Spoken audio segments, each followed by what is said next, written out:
আসসালামু আলাইকুম। আজকের ওয়েদারটাও কিন্তু এখন প্রায় কয়েকদিন ধরেই ওয়েদারটা হচ্ছে এরকম। একটু বৃষ্টি, আবার হচ্ছে একটু রৌদ্র। তো ভাবলাম যে একটু পুরি বানাই। আমি কিন্তু খুব ভালো পুরি বানাতে পারি না। নতুন বানাচ্ছি। এই যে কাঁচা ময়দার মধ্যে তেল মাখায় তারপরে একটু ঠান্ডা পানি দিয়ে খামিরটা করে নিচ্ছি। আমার মতো যারা খুব একটা প্রফেশনাল না কিন্তু মাত্র নতুন শিখছেন, তারা কিন্তু এভাবে খুব সহজে পুরি বানিয়ে নিতে পারেন। আর পুরি বানানোটা একদমই সোজা। আমার কাছে ১ম মনে হয়েছিল এটা হয়তো অনেক কঠিন একটা কাজ।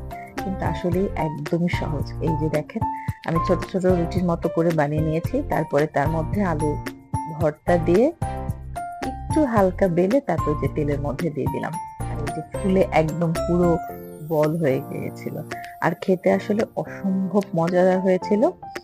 আর আমার মতো কার পুরি পছন্দ বৃষ্টির দিনে অবশ্যই জানাবেন আমাকে। আল্লাহ আমাদের সবাইকে ভালো রাখুন এবং সুস্থ রাখুন। আল্লাহ হাফেজ।